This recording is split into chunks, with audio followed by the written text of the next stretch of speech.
کہانی کی شروعات ہوتی ہے جنگل میں بھاگتے ہوئے ایک آدمی کو دکھانے سے جو کسی سے بچ کر بھاگ رہا تھا۔ اب جو بھی اس پر حملہ کر رہا تھا ہم اسے نہیں دیکھ پاتے، پر وہ جو بھی تھا اس پر بلیڈ سے حملہ کر رہا تھا۔ بھاگتے بھاگتے یہ آدمی جس کا نام جیک ہے ایک پہاڑ کی چوٹی پر آ جاتا ہے۔ اسے ایک بلیڈ بھی لگ گیا تھا، اس لیے مجبوراً اسے سامنے پانی میں کودنا ہی پڑتا ہے۔ ایک پتھر سے اس کا سر ٹکرا گیا تھا، اس لیے وہ فوراً بے ہوش ہو جاتا ہے۔ پھر رات کو مچھواروں کی کشتی وہاں سے گزرتی ہے جو جیکب کو دیکھ لیتی ہے اور کشتی میں اسے لے آتی ہے، اور کیونکہ وہ کافی زخمی تھے اس لیے وہ اپنے گھر لا کر اس کا علاج کرتی ہے۔ مچھوارے کی وائف جیک کے اوپر ایک نشان دیکھ لیتی ہے جس کے بارے میں وہ اپنے ہسبینڈ کو بتا رہی تھی کہ یہ لوگ جیک کو اپنے پاس نہیں رکھ سکتے۔ گھر چھوٹا تھا اس لیے پاس ہی بنی آرمی کیمپ میں لے جانے کا فیصلہ کرتے ہیں، کیونکہ شکل سے لگ ہی رہا تھا کہ یہ ایک سولجر ہی ہے۔ کیمپ میں پہنچ کر مچھوارے کی وائف بتاتی ہے کہ ٹانگ کے میں نے اس کے زخم پر لگا دی ہے، تو اب آپ اسے اپنے پاس ہی رکھ لیجئے، ہم نہیں رکھ سکتے۔ اب اس کی زبان کسی کو بھی سمجھ نہیں آ رہی تھی، تو ٹرانسلیٹر اس کی بات اپنے سینئر کو بتاتا ہے۔ پھر یہ ٹرانسلیٹر اپنے کام میں کافی بیکار تھا، اسی لیے وہ الٹا سیدھا مطلب ہی سبھی کو بتاتا ہے جو کسی کو بھی سمجھ نہیں آتی۔ اب وہ عورت اپنی زبان میں سمجھاتی ہے کہ ہر 6 سال کے بعد مندر میں ایک ڈیتھ واریر یعنی موت کا دیوتا آتا ہے جو کسی کو نہیں چھوڑتا، اسی لیے سبھی مرنے والے ہیں۔ جیک کو یہی چھوڑنے کے بعد ہی وہ عورت واپس اپنے گھر آ جاتی ہے۔ پھر جب اسے ہوش آتا ہے تو ایک آفیسر اس سے پوچھ تاچھ کرنے کے لیے آئی ہوتی ہے، یعنی کہ وہ کون ہے اور اس کا کیا مقصد ہے۔ پھر جیک کو کچھ یاد نہیں تھا، یہاں تک اپنا نام بھی نہیں۔ آفیسر کہتی ہے کہ ہم نے تمہارے تصویریں اور انگلیوں کے نشان لے لیے اور اب ہم جلدی یہ پتہ لگوا لیں گے کہ تم کون ہو، تمہارا ڈیٹا بیس پر بھیج دیا گیا ہے۔ آفیسر اسے ایک ڈیوائس دکھاتی ہے، ساتھ ہی یہ بھی بتاتی ہے کہ یہ ہمیں تمہارے پاس ہی ملی۔ جیک کو اس ڈیوائس کے بارے میں بھی کچھ یاد نہیں آ رہا تھا، وہ بس اتنا کہتا ہے کہ میرے خیال سے اس ڈیوائس کو یہ پتہ لگوانے کے لیے استعمال کیا جاتا ہے کہ کسی جگہ پر شعاعیں اور گیسز ہے یا نہیں، اور میرا باقی سامان کدھر ہے۔ یہ سن کر آفیسر کو اس پر شک ہونے لگتا ہے کہ ضرور یہ کچھ چھپا رہا ہے اور بس کچھ یاد نہ آنے کا ڈرامہ کر رہا ہے، تو اس لیے سینئر آفیسر کو غصہ آتا ہے کہ میرے خیال سے تم ایسے پیار سے اپنا منہ نہیں کھولو گے، ہمیں دوسرا راستہ اختیار کرنا پڑے گا۔ دراصل یہ اسے مار کر منہ کھلوانا چاہتے تھے، اور اب ایک آفیسر جیسے اسے مارنے لگتا ہے۔ جیک اسے پکڑ لیتا ہے، کونے سے اس پر حملہ کر کے اسے نیچے گرا دیتا ہے، جس کے بعد ایک اور آفیسر جیسے اسے مارنے کے لیے آگے بڑھتا ہے۔ جیک اسے بھی ٹانگ پہ مار کر گرا دیتا ہے۔ بہت الگ انداز میں وہ سب کو مارتا جا رہا تھا، بے شک اسے کچھ یاد نہیں تھا پر اپنے لڑنے کے سارے سٹائل یاد تھے، اسی لیے وہاں پر کوئی سولجر اس کے سامنے ٹک نہیں پا رہا تھا۔ تبھی یہاں وہ آفیسر آتی ہے، وہ چھپ کے اسے انجیکشن لگا دیتی ہے جس سے وہ بے ہوش ہو جاتا ہے۔ ہوش آنے پر آفیسر اس سے دوبارہ وہی سوال کرتی ہے کہ تم کون ہو، تمہارا مقصد کیا ہے، تم کوئی جاسوس تو نہیں۔ تب جیک کہتا ہے کہ مجھے صرف اتنا یاد ہے کہ کچھ مچھواروں نے میری جان بچائی تھی، پھر میں وہاں پہنچا کیسے یہ مجھے یاد نہیں، بس میں اتنا جانتا ہوں کہ وہ بہت طاقتور ہے، ہم سب کو مار ڈالے گا۔ یہ سب سن کر آفیسر کافی حیران رہ گئی، وہ جیک کو باہر لے کر جاتی ہے آس پاس کی جگہ دکھانے کے لیے تاکہ اسے کچھ یاد آ سکے۔ جہاں تبھی ایک اجنبی آتا ہے جو دراصل ایک واریر تھا، آتے ہی وہ سب سولجر سے اکیلے لڑنے لگتا ہے، حالانکہ اس کے پاس کوئی ہتھیار بھی نہیں تھا، پھر بھی ان سب کو مارتا ہوا ان کی گولیوں سے بچتا جا رہا تھا۔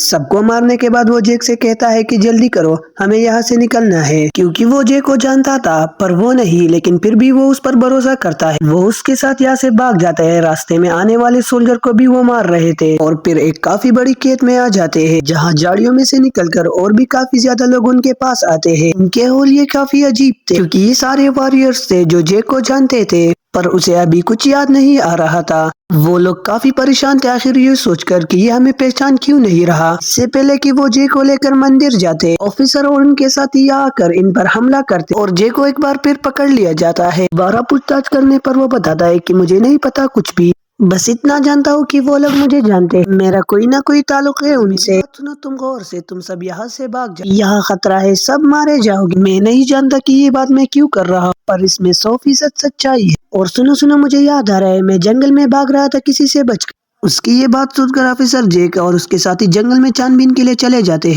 جہاں پر جیک کو کچھ یاد آنے لگتا ہے، لیکن اس سے پہلے کہ وہ پوری بات سمجھ پاتا تبھی سولجر پر بلیڈ سے حملہ ہونے لگتا۔ لگاتار جس طرف سے بلیڈ آ رہے تھے یہ اس طرف گولیاں چلانے ہی لگ جاتے ہیں۔ انہیں یہ پتا نہیں لگ رہا تھا کہ دشمن کہاں بیٹھ کر ان پر حملہ کر رہا ہے۔ کچھ سولجر مارے جاتے ہیں جبکہ کچھ سولجر اپنی جان بچانے کے لیے یہاں سے بھاگ جاتے۔ کیپٹن کو کچھ محسوس ہوتا ہے، وہ ایک پیڑ کی طرف دیکھ کر مسکرانے لگتا ہے، جس سے ہم سمجھ پاتے ہیں کہ وہ چیز کیپٹن کو نظر آ رہی تھی جو دراصل میں انویزیبل تھی، مطلب وہ تھی تو پر نظر نہیں آ رہی تھی، اور پھر وہ چیز کیپٹن کو دیکھنے لگی جاتی ہے جو پیڑ سے نیچے اتر آیا تھا، جس پر فوراً کیپٹن گولیاں چلانے لگتا ہے۔ جو دراصل ایک ایلین تھا۔ اسے کافی زیادہ گولیاں لگی تھی جس وجہ سے وہ نیچے گر گیا۔ کیپٹن کو لگتا ہے کہ شاید وہ مر جائے گا، لیکن حیرت تو تب ہوتی ہے جب اس کے سارے زخم تیزی سے بھر جاتے۔ وہ ایک دم سے اٹھتا ہے اور کیپٹن پر حملہ کرتا ہے۔ اس نے اسے گردن سے پکڑا تھا جہاں سے اورنج کلر کی روشنی آ رہی۔ اس سے ہمیں معلوم ہوتا ہے کہ یہ کتنا زیادہ طاقتور ہے۔ اس کے جسم سے نیلے رنگ کی روشنی بھی آ رہی۔ ادھر جیک آفیسر کو اپنے ساتھ لے کر بھاگ رہا۔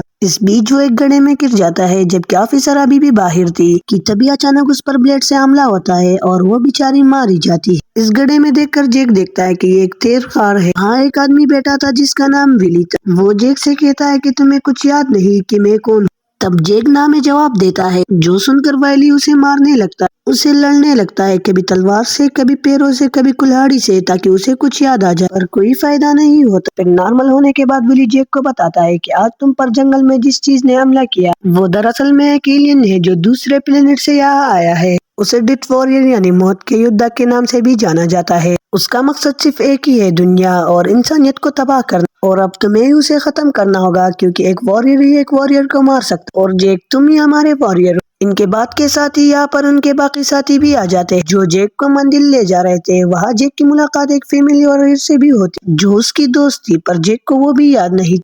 وائلی جیک کو ایک دیوار پر بنے گول شکل کے پاس لے آتا ہے اور اسے بتاتا ہے کہ ہر 6 سال میں زمین کے پاس سے ایک سیارہ گزرتا ہے، اور جب بھی ایسا ہوتا ہے اس دنیا کا ایک راستہ کھل جاتا ہے جس راستے کے ذریعے سے وہ ایلین یعنی ڈیتھ واریر ہماری دنیا میں آ جاتا ہے، اور وہ راستہ یہی گول شکل والا ہے۔ اس ایلین کو کوئی عام انسان نہیں ہرا سکتا کیونکہ وہ بہت خطرناک اور طاقتور ہوتا ہے۔ اسے مارنے کے لیے مندر کے گرو صدیوں سے لوگوں کو لڑنا سکھاتے ہیں، انہیں واریر بناتے ہیں۔ اگر ایک انسانی یودھا اسے ہرا نہیں پایا تو وہ ایلین یودھا اس پوری دنیا کو ختم کر دے گا، اور اب جیک تم ہی ہمارے آخری امید ہو، تمہیں اس ایلین واریر کو ہرانا ہی ہوگا۔ جیک یہ ساری باتیں سن تو رہا تھا لیکن حیران تھا۔ اب تک وہ یہ سمجھ گیا تھا کہ میں ان سب لوگوں کے لیے بہت خاص ہوں۔ اب اسے بھی وہ کپڑے پہنائے جاتے جو باقی واریئرز نے بھی پہنے تھے۔ یہ کوئی عام کپڑے نہیں تھے بلکہ اس میں ایسی ٹیکنالوجی کا استعمال کیا گیا تھا جس سے وہ ایلین انہیں نہیں دیکھ پاتا، مطلب جیسے ہی وہ انہیں انویزیبل نظر آتا ہے یہ بھی اس کی طرح انویزیبل ہونے کی طاقت رکھتے ہیں۔ اس کے بعد یہ اپنے مشن یعنی ایلین کو ڈھونڈنے کے لیے نکل جاتے ہیں۔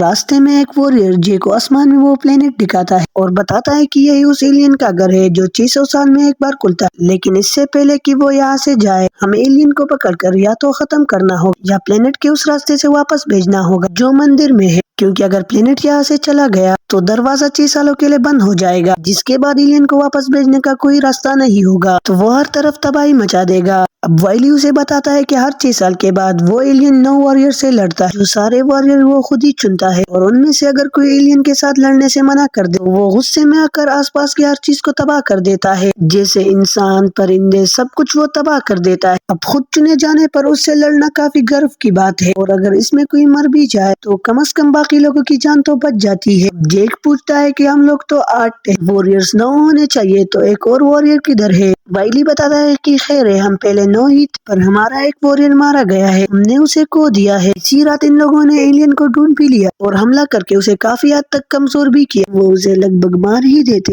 تبھی جیک پانی میں گر جاتا ہے جس سے یہ لوگ لڑائی میں ہار جاتے ہیں۔ جیک نے بھاگنے کی کوشش کی تھی تبھی وہ پانی میں گرا۔ آگے وہ لوگ جنگل میں پہنچ جاتے، وہ بتاتے ہیں کہ تم ایلین کا اصلی شکار ہو، اسی لیے تم اکیلے ہی آگے بڑھنا جبکہ ہم لوگ آس پاس نظر رکھیں گے۔ اور اب جیک جیسے ہی آگے جاتا ہے ایلین اس کے سامنے آ گیا۔ اس سے پہلے کہ جیک اس سے لڑتا باقی واریئرز ایک ایک کر کے اپنے تلواروں سے اس پر حملہ کرتے ہیں، کافی حد تک وہ اسے زخمی کر چکے تھے۔ جس بیچ کوئی آ کر جیک پر حملہ کر دیتا ہے، وہ بے ہوش ہو گیا تھا۔ ہوش آنے پر وہ اپنے سامنے کیپٹن کو پاتا ہے جو مرا نہیں تھا بلکہ اب بھی زندہ تھا۔ وہ جیک کو بتاتا ہے کہ میں اس ایلین کے بارے میں جانتا ہوں، اور پھر اس پر گن تانگ کے کہتا ہے کہ تمہارے ساتھیوں نے جو پلان بنایا ہے وہ ٹھیک نہیں ہے، میں نے دیکھا ہے اس ایلین کی زخم کافی تیزی سے بڑھ جاتی ہے، تم لوگ اس پر ایک ایک کر کے نہیں بلکہ ایک ساتھ حملہ کرو۔ کیپٹن زخمی ہونے کی وجہ سے مرنے والا تھا، مرنے سے پہلے وہ اپنی تلوار جیک کو دے دیتا ہے جسے لے کر وہ وائلی کے پاس آ چکا تھا۔ وائلی اسے بتاتا ہے کہ جس دن وہ ایلین اس راستے سے باہر نکلا نے حملہ کر کے ہمارے ایک واریئر کو مار دیا، اور جب ہم اس کے ساتھ لڑ رہے تھے تو تب اس نے تمہیں چنا، میں اس کے ساتھ لڑوں گا، مطلب کہ تم اسے بہادر لگے۔ ہم وہاں لڑ ہی رہے تھے، تبھی پتا نہیں وہاں کیا ہوا کہ تم ڈر کر وہاں سے بھاگ گئے، میں یہ نہیں کہتا کہ تم بزدل ہو،